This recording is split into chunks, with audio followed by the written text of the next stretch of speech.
Chrisean. Chrisean. Here. Come on, get out of here.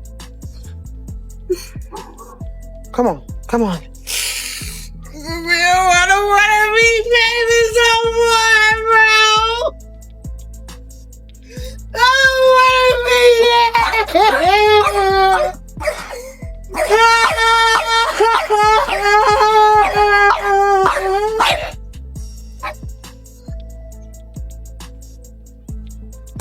But I'm just trying to get I'm sorry, bro. Alright, but you can get this on camera. I'm sorry, bro. I'm not trying to disrespect you, my little son. The camera. Yeah, fuck the camera. But you need the camera for some reason. Nobody warned her. Nobody leaked it early. Nobody sent the courtesy text. One moment the internet was arguing about who Chrisean Rock should beef with next, and the next moment, boom, her ex detonates an interview so reckless, so personal, so wildly unfiltered, it felt less like a conversation and more like a digital drive-by. This wasn't tea. This was gasoline poured on an already burning house, then lit with a flamethrower for extra effect that you could practically hear the internet gasp. Phones dropped. Group chats froze. Timelines refreshed like a dick's hitting reload. Because this interview didn't just talk, it accused, exposed, implied, and side-eyed everything Chrisean thought was buried. And the scariest part, he sounded comfortable, calm, smiling, like someone who had been waiting for this moment. This wasn't damage control. This wasn't closure. This was revenge with a microphone. The kind that makes reality TV look like Sesame Street and turns celebrity PR teams into full-time crisis counselors. Kardashians, please. This drama makes them look like they're arguing over parking spaces. And just when you think it can't get darker, it does. Because the things he hinted at weren't just messy, they were strategic, calculated, and once the internet smelled blood, it didn't stop sniffing. Buckle up. Because this wasn't an interview. It was a declaration of war. It didn't arrive with fireworks or flashing lights. No dramatic countdown. No teaser warning the internet to brace itself. That's how you know something is about to go terribly wrong.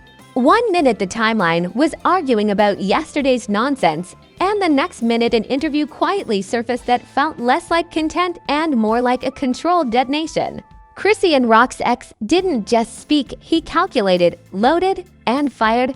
The scariest part wasn't what he said. It was how he said it, calm, measured, almost polite.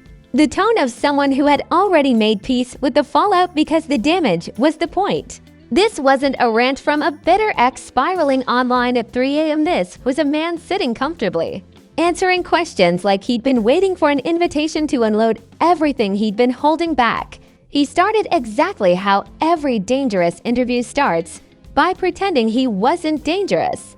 I'm not here to bash her. That sentence alone should have come with a siren. Because what followed wasn't bashing.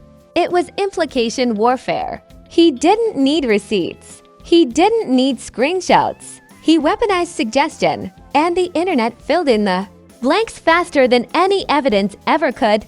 He talked about behind-the-scenes moments, about things people don't see, about how the public version of Chrisean wasn't always the real one. Each phrase was vague enough to avoid defamation, but sharp enough to slice straight through her image. It was like watching someone throw darts in the dark and hit bullseyes every time. And the timing. Immaculately cruel. Chrisean had just begun shifting her narrative. Less chaos, more focus. A subtle attempt to move from headline disaster to misunderstood survivor. Then suddenly, here comes the past. Not knocking, not texting, not asking permission. Just walking straight into the room and flipping the lights on. The interview didn't accuse her outright. That would have been too easy. Instead, he questioned her authenticity, her intentions, her emotional reactions. He suggested patterns instead of incidents, which is far more damaging. One incident can be dismissed. A pattern becomes a personality flaw in the court of public opinion. And make no mistake, the internet loves patterns. It loves finding meaning where there might be coincidence. It loves connecting dots that may not even belong on the same page.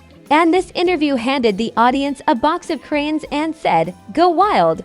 Within minutes, clips were everywhere, shortened, zoomed, slowed down. Every pause analyzed like it was a confession. People rewound certain lines like they were listening for hidden messages in a diss track. Reaction channels popped up instantly, each one promising the real truth while adding their own seasoning to the chaos. Meanwhile, Chrisean Rock was silent. No live stream. No cryptic emoji. No emotional Instagram post. Nothing. And silence, in moments like this, doesn't read as strength. It reads as shock, or fear, or someone frantically calling their inner circle asking, "How bad is this?" That silence became its own headline. Fans speculated she was blindsided.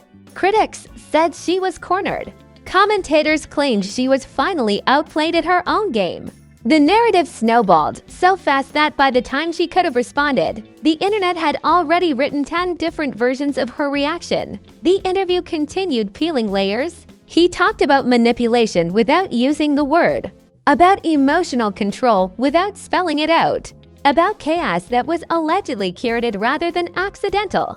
And that's when things shifted from messy to dangerous. Because the idea that Chrisean might not be reckless, but strategic, hit harder than any insult ever could. Suddenly, people weren't just rewatching the interview. They were rewatching her. Old clips resurfaced. Old arguments recontextualized. Moments that once felt unhinged were now framed as deliberate. The internet loves a plot twist, and this one felt juicy enough to rewrite years of content. Sarcasm flooded timelines.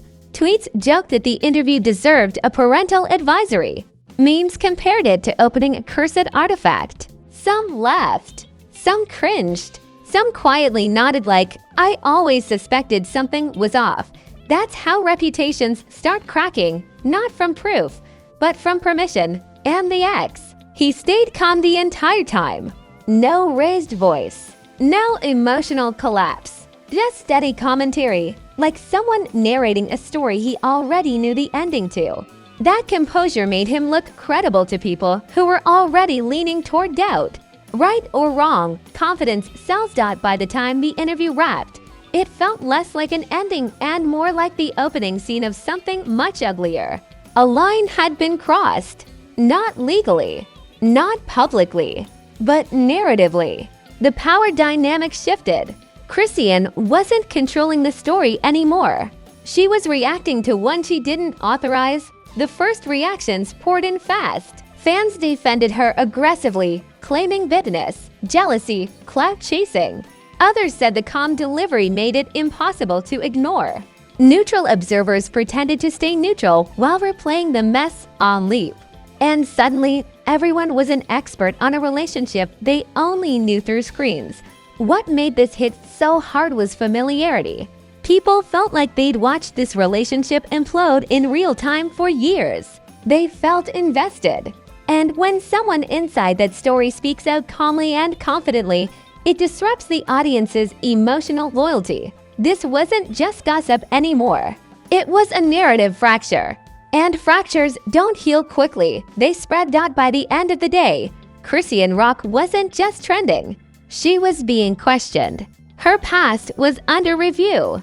Her motives were being debated. And her silence was no longer neutral. It was suspicious. And this was only the beginning. Because once the internet smells uncertainty, it doesn't stop digging. It escalates. It demands reactions. It pulls other voices into the storm. And what came next turned this interview from a moment into a movement. The internet didn't wait for permission.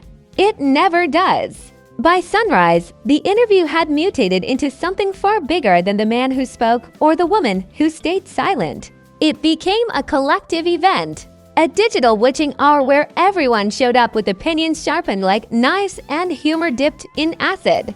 The calm tone from the interview was gone. Chaos took the wheel. First came the reaction economy. Clips were chopped into 10-second gotcha moments, stripped of context and loaded with captions that screamed certainty. He said what? This changes everything. Y'all owe him an apology. Each post wasn't trying to inform. It was trying to win. win likes, win arguments, win the dopamine slot machine of outrage. Then the memes arrived like a swarm. Not clever at first, just loud. Screenshots with captions implying chess moves. Split screens comparing old clips to new allegations, like the internet had suddenly earned a detective badge. Jokes about method acting and season-long arcs turned serious accusations into punchlines, which somehow made them stick harder. Laughing at something doesn't defang it. It brands it. Influencers piled in with the fake neutrality starter pack. I'm not choosing sides, but followed by a 10-minute monologue that absolutely chose a side. They spoke in therapy speak, using words like patterns, cycles, and accountability as if vocabulary alone could launder bias. The effect was devastating. When moral language enters gossip, it stops being gossip and starts feeling like a verdict. Public outrage splintered into tribes. One camp saw the interview as overdue truth. The other called it clout farming with a calm voice. The third camp didn't care either way, they just wanted the next update. And that third camp is the most dangerous because they don't argue for justice or loyalty. They argue for content. What really set the fire roaring was the subtle celebrity smoke signals, not statements, not press releases, just likes, follows, unfollows, and conveniently timed captions about protecting peace. The internet reads those signs like tea leaves. When a well-known name likes a clip questioning Chrisean's authenticity, that click becomes a megaphone. When another name unfollows her the same day, conspiracy theories get their wings. Suddenly, everyone remembered something. A weird moment. A side eye. A line that felt off at the time, but makes sense now if you squint. Felt off at the time, but makes sense now if you squint. This is how revisionism works online. The past doesn't stay put. It gets rewritten by the loudest narrators with the fastest fingers. Old footage resurfaced with new labels slapped on top. What once looked impulsive now looked rehearsed. What once looked raw now looked staged. The pop culture comparisons got wild. People said this drama made old reality TV feuds look like scripted field trips. Others compared it to a season finale twist that ruins the rewatch value of earlier episodes. Someone joked that this was Shakespeare if Shakespeare had Wi-Fi and unresolved trauma. Another said it felt like watching a magician reveal the trick and realizing you didn't want to know. And still no response. That silence kept growing teeth. Every hour without a statement became a canvas for projection. She's hiding, she's plotting, she's gag-ordered. She's waiting for the check to clear. Each theory sounded plausible to someone, which is all it takes online. Plausibility is the new proof. Comment sections turned into courtrooms with no judges. People presented timelines like evidence boards. Others claimed insider knowledge from a friend of a friend. The language hardened. Words like manipulative, calculated, and performative replaced the older, softer labels. Once those words stick, they don't peel off easily. They seep. The interview itself became a Rorschach test. Supporters heard honesty in the calm delivery. Skeptics heard rehearsal. Fence-sitters heard enough ambiguity to justify whatever conclusion they already leaned toward. That's the genius of implication. It lets the audience write the ending they prefer and then defend it like it's canon. Reaction videos escalated. Thumbnails grew angrier. Voices got louder. Everyone promised the final breakdown, which was always followed by another breakdown the next day. The story fed on itself. Algorithms love conflict because conflict keeps people scrolling. And this conflict had layers, history, and a main character who wasn't speaking. Silence is the most clickable accessory there is. At some point, the focus drifted from the interview to Chrisean's image as a whole. Not just what she did or didn't do, but who she was allowed to be. People debated whether chaos could coexist with authenticity, whether vulnerability could be strategic, whether pain could be monetized without becoming manipulation. Heavy questions for a timeline that usually argues about outfits, and yet those questions stuck. Because the interview reframed everything. It didn't prove anything, but it introduced doubt. Doubt is a virus. It doesn't need evidence to spread. It just needs a host and a headline. Even defenders felt the pressure. Their arguments shifted from certainty to exhaustion.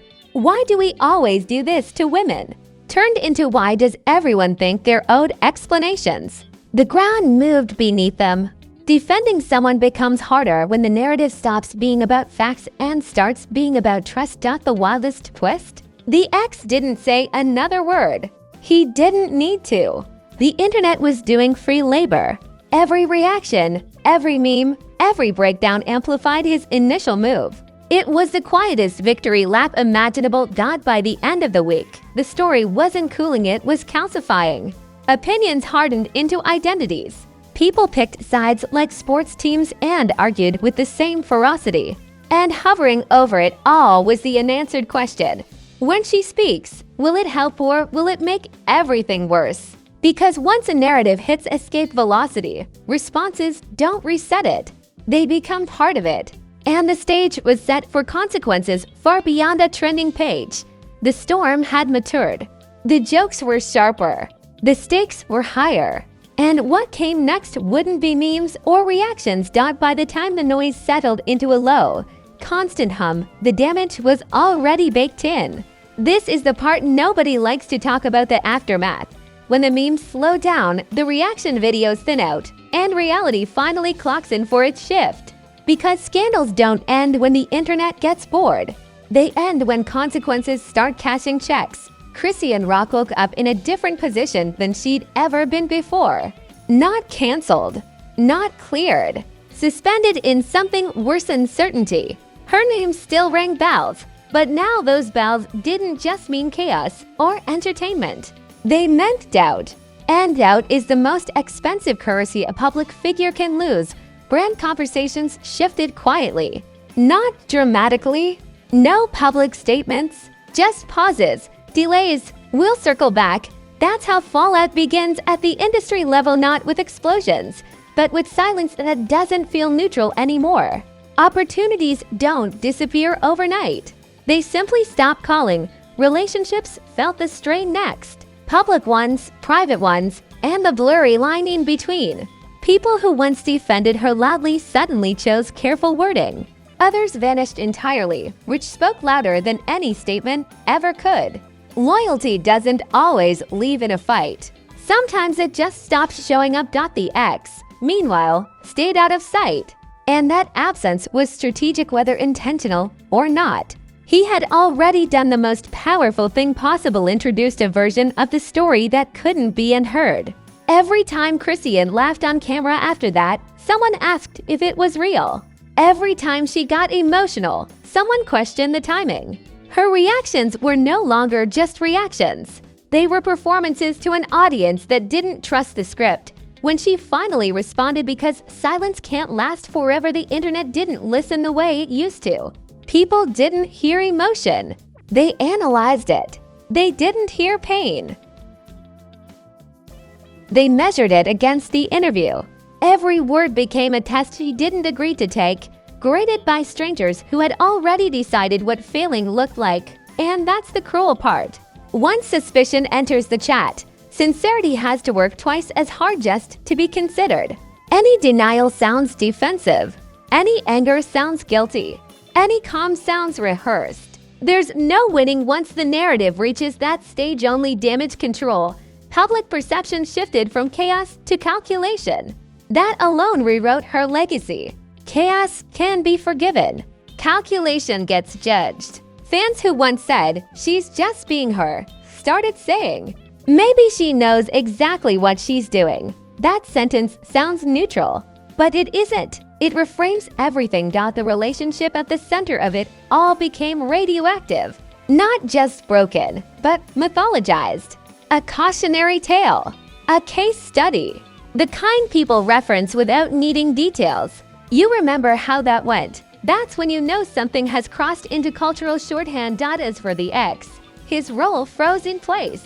To some, he was a truth teller. To others, a calculated instigator. But he'd already exited with what he came for: impact. He didn't need to prove anything. The ripple was proof enough. The final realization hit slowly, then all at once. This wasn't about who was right or wrong. It never is. It was about control of the narrative and how quickly it can slip away when someone else gets the microphone first. Chrisean Rock didn't just get blindsided by an interview. She got caught in the gap between who she thought the public saw and who the public was willing to believe she might be. And once that gap opens, it never fully closes. The internet moved on, as it always does, chasing the next implosion, the next exposed secret, the next viral meltdown. But this story stayed lodged in the background, ready to resurface whenever her name trended again. Scandals don't disappear. They hibernate. And that's the real ending here. Not a resolution. Not an apology tour. Not a redemption arc yet. Just a lingering sense that something fundamental shifted.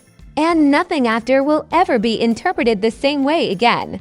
Because in the age of viral interviews and weaponized calm, the loudest damage isn't done by shouting. It's done by planting doubt and letting the internet finish the job. And if this breakdown hit harder than your morning coffee, smash that like button like it owes you money and try to dodge the payment.